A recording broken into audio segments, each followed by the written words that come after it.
தாய் தமிழ் உறவுகளுக்கு வணக்கம். நான் உங்கள் அன்பு தம்பி மசே ஸ்டாலின் பாரதி. நம்ம ஐயா நடிகர் விஜய் அவர்களுடைய தமிழக வெற்றி கழகத்தினுடைய அரசியல தொடர்ச்சியா நம்ம கருத்துக்களை நம்ம வலைவலியில பதிவு பண்ணிக்கிட்டே வரோம். ஏற்கனவே தாவேகாவின் அரசியல் நகர்வு பாகம் 1, 2, 3 ஆகிய 3 காணொலிகளையும் நம்ம வலைவலியில பதிவு பண்ணியிருக்கிறோம். கீழே டிஸ்கிரிப்ஷன்ல கொடுக்குறேன், அந்த காணொலியெல்லாம் பாருங்க. இது தாவேகாவின் அரசியல் நகர்வு பாகம் 4. வாங்க காணொலிக்குள்ள போகலாம். இப்ப நான் ஒரு குட்டி ஸ்டோரி சொல்ல போறேன். உடனே நீங்க எல்லாம் கேட்பீங்க, என்னடா தம்பி ஐயா விஜய் தானே குட்டி ஸ்டோரி சொல்லுவாரு, உனக்கும் அவருக்கும் என்னடா சம்மந்தம் அப்படின்னு கேட்டீங்கன்னா, எனக்கும் அவருக்கும் எந்த சம்மந்தமும் இல்லை. ஐயா விஜய் மட்டும் இல்ல, இன்னைக்கு தமிழ்நாட்டில் இருக்கக்கூடிய பல அரசியல் தலைவர்கள் நிறைய குட்டி ஸ்டோரி சொல்லிட்டு இருக்காங்க. நம்மளும் அதே மாதிரி ஒரு குட்டி ஸ்டோரி சொல்லுவோம், சரிங்களா? இந்த குட்டி ஸ்டோரிய ஒரு பெரிய ஸ்டோரியோட கம்பேர் பண்ணி பாத்தீங்க அப்படின்னா, ஒப்பிட்டு பாத்தீங்க அப்படின்னா உங்களுக்கு ஒரு ஸ்டோரி கிடைக்கும். அதனால லெட் மீ சிங் a குட்டி story, pay attention, listen to me. அதாவது குட்டி ஸ்டோரிக்குள்ள போவோமா? அமெரிக்காவில் தேர்தல் நடக்குது. அடுத்த ஜனாதிபதி யார் என்ற தேர்தல் நிகழவிருக்கிறது. ஒவ்வொரு கட்சிகளும் தங்களுடைய ஜனாதிபதி வேட்பாளரை நிறுத்துறாங்க. ஒரு கட்சி ஜான் எஃப் எட்வர்ட். அவர் எட்வர்டா இல்ல எட்வினா அப்படிங்கிறது எனக்கு சரியா தெரியல, கொஞ்சமா தேடிங்க. இந்த பேரை சொன்னோன்னே உங்களுக்கு இன்னொரு பேர் நினைவுக்கு வரும். உங்களால முடிஞ்சா, உங்களுக்கு அந்த பேர் தெரிஞ்சா கீழே கருத்துல சொல்லிட்டு போங்க. அப்படி இருக்கும் பொழுது இந்த ஜான் எஃப் எட்வர்டுக்கு வருவோம். இப்படி இருக்கும் பொழுது இவரும் மக்களுக்கு எல்லாம் போய் பேசுறாரு, நல்லா ரீச் ஆகுறாரு. அமெரிக்காவில் இருக்கக்கூடிய பத்திரிகைகளும் செய்தி ஊடகங்களும் அடுத்த ஜனாதிபதி இந்த ஜான் எஃப் எட்வர்டு தான் என்று பேச ஆரம்பிச்சிடுறாங்க, எழுத ஆரம்பிச்சிடுறாங்க. மக்களால் அங்கீகரிக்கப்படாத ஒரு ஜனாதிபதியாகவும் இந்த ஜான் எஃப் எட்வர்டு அவர்கள் மாறிடுறார். இப்படி இருக்கும் பொழுது திடீர் என்று ஒரு விபத்து. ஐயா ஜான் எஃப் எட்வர்டு வந்து மகிழ்வுல போயிட்டு இருக்கப்ப திடீர்னு ஒரு விபத்து நடந்தது. அவர் என்ன பண்றாரு அப்படின்னா, எனக்காக ஒரு பிரச்சாரத்துக்கு போயிட்டு இருக்கும்போது இந்த விபத்து நிகழ்வு. அப்போ அவர் என்ன பண்றாரு அப்படின்னா, பிரச்சாரத்துல மக்களும் கட்சி தொண்டர்களும் அங்க எனக்காக காத்துக்கிட்டு இருக்கிறாங்க. அதாவது ஒரு ஜனாதிபதி வேட்பாளர் போறாங்க அப்படின்னாலே என்ன பண்ணுவாங்க, தங்களுடைய பிஏ, கட்சியினுடைய முக்கியமான தொண்டர்கள், உறுப்பினர்கள், ஒரு பெரும் படைபலத்தோட இந்த பட்டாளத்தோட தானே போவாங்க, பேச்சாளர்கள் எல்லாம் கூட்டிக்கிட்டு அப்படிதானே போவாங்க. அப்படிதான் போயிட்டு மகிழ்வுல போயிட்டு இருக்கிறாங்க. திடீரென்று எதிர்பாரா ஒரு விபத்து நடந்தது. இவர் என்ன பண்றாரு, ஜான் எஃப் எட்வர்டு, எனக்கு இவங்கெல்லாம் முக்கியம் இல்லை, எனக்கு இந்த பிஏ செக்ரட்டரி எல்லாம் முக்கியம் இல்லை, எனக்காக அங்க மக்களும் தொண்டர்களும் காத்துட்டு இருக்கிறாங்க, தேர்தல் வேற நெருங்கிட்டு இருக்கு, நான் அங்க போய் பிரச்சாரம் பண்ணாதான் இன்னும் எனக்கான ஓட்டுகளை திரட்ட முடியும் அப்படின்ட்டு இருக்கக்கூடிய யாரையும் விபத்துல இருந்த யாரையும் கண்டுக்காம வழியில வந்த ஒரு மகிழ்ச்சி மடக்கி பிரச்சார இடத்துக்கு போயிடுறாப்புல, பேசியிருக்காப்புல. இதை ஏதோ ஒரு ஊடகம் பார்த்துருச்சு, போட்டுட்டாங்க, செய்தியா வெளி வந்துருச்சு. இந்த ஜான் எஃப் எட்வர்டுக்கு விபத்து நடந்திருக்குது, யாருமே கவனிக்கல, அவர் பிரச்சாரத்துக்கு வந்து பேசுறாரு அப்படின்னு. இப்ப உடனே அமெரிக்கா முழுவதும் இந்த செய்தி தீயாக பரவ ஆரம்பிச்சிருது. நான் சொன்னேன் இல்லையா, ஊடகங்கள் எல்லாமே ஜான் எஃப் எட்வர்டு தான் பிரசிடென்ட், ஜனாதிபதி என்று பேசின அனைத்து ஊடகங்களும், எழுத்திய அனைத்து ஊடகங்களும் அப்படியே நியூட்ரல் கீர் போட்டு டபடபடபடபன்னு கீழே இறங்கி வந்து என்ன சொல்றாங்க அப்படின்னா, தன்னுடைய பிஏ, தன்னுடைய கட்சி தொண்டர்களை விபத்து நடந்தப்ப கவனிக்காத இவரு நாளை பின்ன மக்களுக்கு ஒரு நல்லது கெட்டது அப்படின்னா எப்படி கவனிப்பாரு என்ற கேள்வியை அங்க இருக்கக்கூடிய அமெரிக்க எழுத்து ஊடகங்களும், அதாவது இந்த காட்சி தொலையான ஊடகங்களும் பேசவும் எழுதவும் ஆரம்பிச்சுட்டாங்க. இது பெரிய பிரச்சனையா மாறிச்சு. அவர் ஜனாதிபதி வேட்பாளராக நிறுத்தின அந்த கட்சிக்கு பெரிய இடியை தூக்கி போட்டாப்புல இவர். இப்ப இந்த இடத்துல உங்களுக்கு ஒருத்தரை நினைவு வரணும். கரூர்ல ஒரு சம்பவம், அது உங்களுக்கு இந்த இடத்துல நினைவு வரணும். அந்த சம்பவத்தை அப்படியே நினைச்சிட்டே வாங்க, அடுத்தடுத்து சொல்றேன். இப்ப அந்த கட்சி என்ன பண்றாங்க அப்படின்னா, சரி ஜான் எஃப் எட்வர்டை நிறுத்த வேணாம், அவருக்கு பதிலா அவங்க அண்ணனோ தம்பியோ ஜான் எஃப் கென்னடி அப்படிங்கிறவரு, அவர் அண்ணனா தம்பியாங்கிறதுன்னு தெரியல. உங்களுக்கு ஜான் எஃப் கென்னடியை பத்தி நிறைய வரலாறு தெரியும், இந்த பேரை தான் சொன்னேன். அவருடைய வரலாறு தெரிஞ்சாலும் கீழே கருத்துல சுருக்கமா சொல்லிட்டு போங்க, நானும் படிச்சு தெரிஞ்சுக்கிறேன். அப்படி இருக்கும்போது ஜான் எஃப் கென்னடியை வந்து வேட்பாளராக நிறுத்துறாங்க, அவரும் வெற்றி பெற்றுறாரு. இப்ப நம்ம இந்த செய்தியில நம்ம என்ன உணரணும் அப்படின்னா, கரூர்ல 41 பேர், அதாவது கிட்டத்தட்ட ஐயா விஜய் அவர்கள் புறப்படும் பொழுது 30 பேர் இறந்து போயிடுறாங்க. விமான நிலையத்துக்கு போகும்போது உள்ள நடந்து போறாரு, அவருக்கு பின்னாடி இந்த பவுன்சர் எல்லாம் போறாங்க. அப்பயும் ஒருவர் கத்துறாரு, சார் 30 பேர் இறந்து போயிட்டாங்க சார், சார் 30 பேர் இறந்துட்டாங்க சார். எந்த விதமான பதிலும் இல்லை. யாரா அதுன்னு, யாரா சொன்னது என்று திரும்பி கூட பார்க்காம ஐயா விஜய் அவர்கள் தலைதெறிச்சு ஓடினார். ஒன்னு சொல்றேன், ஒரு செய்தி ஒன்று சொல்றேன். அதாவது ஐயா விஜய் அவர்கள் தனி விமானத்துல போனாரு, சார்ட்டர் ஃபிளைட்ல போனாரு அப்படின்னு சொல்லுவாங்க. நம்ம ரோட்ல வந்து நம்ம ரோட்ல போறோம் இல்லையா, அங்க வந்து நம்மளுக்கு போக்குவரத்து நெரிசல் ஆகுறது, இந்த போக்குவரத்து நெருக்கடி ஆகுறதெல்லாம் நம்ம பார்த்திருப்போம், நம்மளும் அனுபவிச்சிருப்போம் அதெல்லாம், அந்த கொடுமையெல்லாம். இப்ப வானத்துல பிளைட் போதே அதுக்கும் அப்படிதானாப்பா அப்படின்னா அதுக்கும் அப்படிதான். ஏன்னா உலகம் முழுக்க நிறைய விமானங்கள் ஓடுது.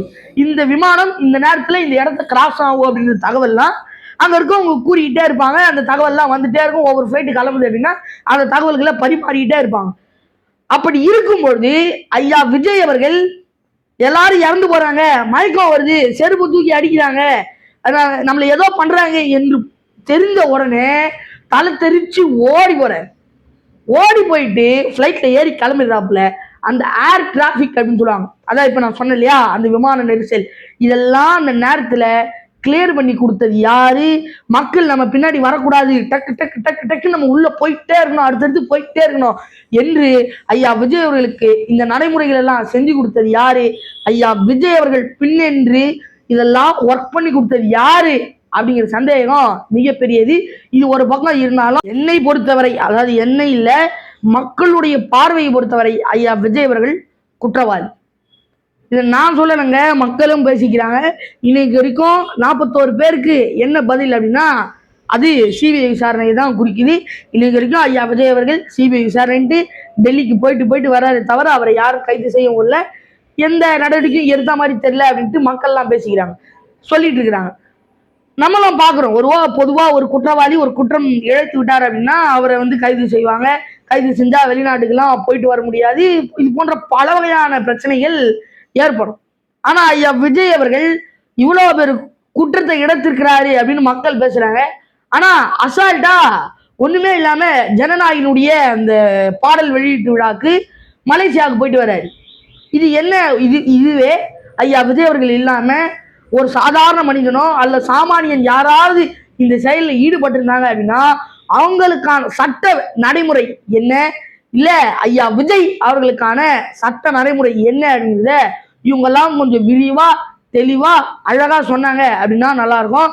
ஒரு சாமானியனுக்கு கிடைக்காத இந்த உரிமை ஐயா விஜய் அவர்களுக்கு கிடைத்து விட்டதா என்று மக்கள்லாம் பேசிக்கிட்டு இருக்கிறாங்க. அப்ப இவ்வளோத்துக்கும் ஐயா விஜய் அவர்களுக்கு ரூட் கிளியர் பண்ணி கொடுத்து ஐயா விஜய் அவர்களை பின்னின்று செயல்பட வைப்பது யார் என்ற பெரிய கேள்வி மக்களுக்கு இந்த நேரத்தில் எழுது. நம்ம ஒண்ணு இல்லை, இப்ப ஐயா விஜய் அவர்கள் மேடை ஏறி அதிமுக ஒரு ஊழல் சக்தி, திமுக ஒரு தீய சக்தி, களத்தில் இல்லாதவர்கள் நாங்க எதிர்க்க முடியாது அப்படிங்கிறார் இல்லையா. நமதுக்கு நேருக்கு நேரா யார் தூய சக்தி யார் ஊழல் சக்தி அப்படிங்கிறது ஐயா விஜய் அவர்கள் நேருக்கு எதிராக நான் அவர் கேள்வி கேட்கிறேன், அவர் பதில் சொன்னாருன்னா நல்லா இருக்கும். ஏன்னா அத்தனை விடைகளும் இப்ப நம்ம கேட்க போறோம். ஒண்ணு இல்ல, செய்தி ஊடகங்கள்ல இந்த செய்தி வந்தது. ஐயா புஷி ஆனந்த் அவர்கள் ஒவ்வொரு மாவட்ட செயலாளர் போஸ்டிங் போறதுக்கும் ஒரு வட்ட செயலாளருக்கு போஸ்டிங் போறதுக்கும் இத்தனை கோடி வாங்கினாரு, அத்தனை லட்சம் வாங்கினாரு என்ற குற்றச்சாட்டு என்ற புகார் ஐயா புஷி ஆனந்த் அவர்கள் மேல எழுதுதா இல்லையா? உதாரணம் வேணுமா, சாட்சி வேணுமா? அக்கா அஜிதா அவர்கள் ஐயா விஜய் அவர்களுடைய காரை மறிச்சாங்க. இது ஒரு பெரிய செய்தி. எனக்கு என்ன சந்தேகம் அப்படின்னா, ஒருவேளை ஐயா புஷி அவர்கள் வாங்குறாருல, இந்த வாரிசு படத்துல ஒரு டீலிங் வரும். எஸ்.ஜே. சூர்யா அவர்கள் வந்து கான்ஃபரன்ஸ்ல பேசும்போது 60-40 70-30 அப்படின்னு டக்கு டக்குன்னு ரஜினி மாதிரி கட் பண்ணிட்டு போயிட்டே இருப்பாப்ல. இவங்க ஒருவேளை ஐயா புஷி ஆனந்த் அவர்களும் ஐயா விஜய் ஆனந்த் அவர்களும் ஏப்பா புஷி விஜய் ஏப்பா புஷி அங்க நான் 70 வாங்கிக்கிறேன், நீ 30 எடுத்துக்க, எப்பா அங்க தெரிச்சா தூத்துக்குடி 50 தெரிச்சா நீ 70 எடுத்துக்க, எனக்கு 30 கொடு அப்படிங்கிற மாதிரி இருக்கு இவங்க டீலிங்கு. சரி, இந்த செய்தியை கூட கடந்து வந்துருங்க, அடுத்த செய்திக்கு வருவோம். சரணாயகன் படம் இவர் என்ன சொன்னாரு, நான் ஒரு லாஸ்ட் டான்ஸ் அப்படின்னு சொன்னாரா, இவருடைய கடைசி படம் இவரே சொல்லிக்கிட்டாரு. அந்த படத்தை ஆவலுடன் பார்க்க இவங்களுடைய ரசிகர்கள்லாம் வந்தாங்க. அப்படி வரும்போது இவங்க கட்சி நிர்வாகி என்ன பண்ணாங்க அப்படின்னா, அந்த ஒரு திரையரங்கு அப்படின்னா அந்த திரையரங்கோட மொத்த இருக்கைகளையும் பணம் கொடுத்து வாங்கிட்டு அவங்கள சொல்றாங்க இந்த நம்பர் கான்டாக்ட் பண்ணுங்க, அவங்க டிக்கெட் கொடுப்பாங்க.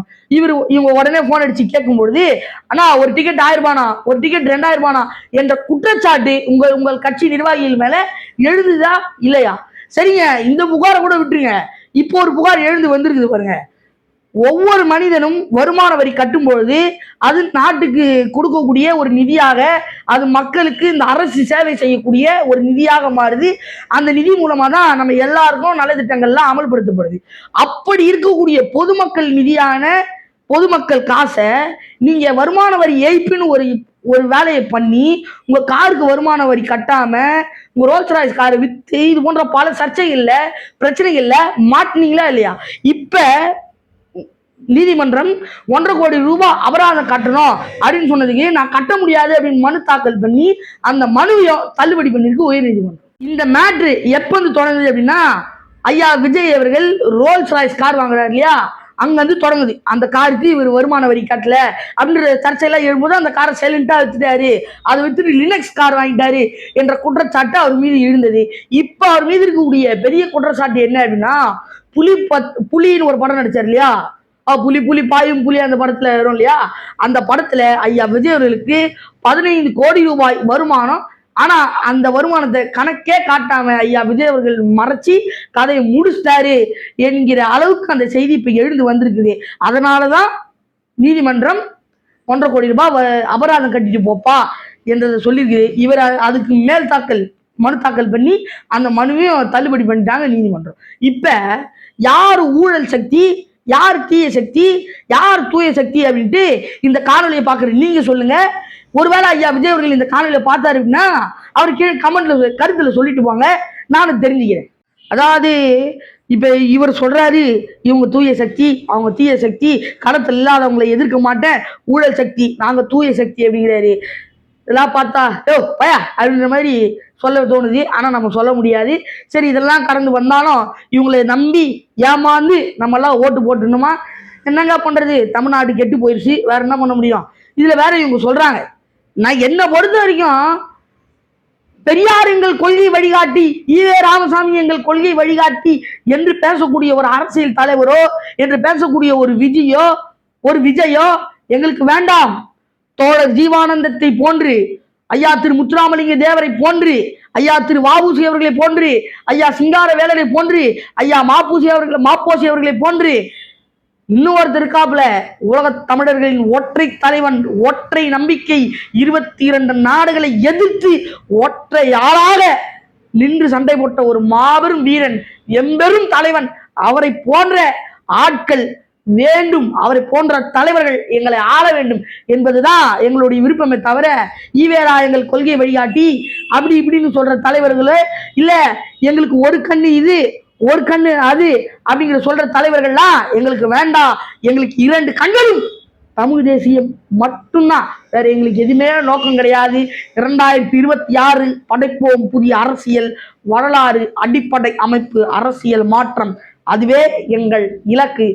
ஓட்டு போட வேண்டியது நம்ம அனைவரினுடைய கடமை, சிந்தித்து ஓட்டு போட வேண்டியது உங்களுடைய கடமை. எனவே என் அருமை தமிழ் சொந்தங்களே, சிந்தியுங்கள், செயல்படுங்கள்.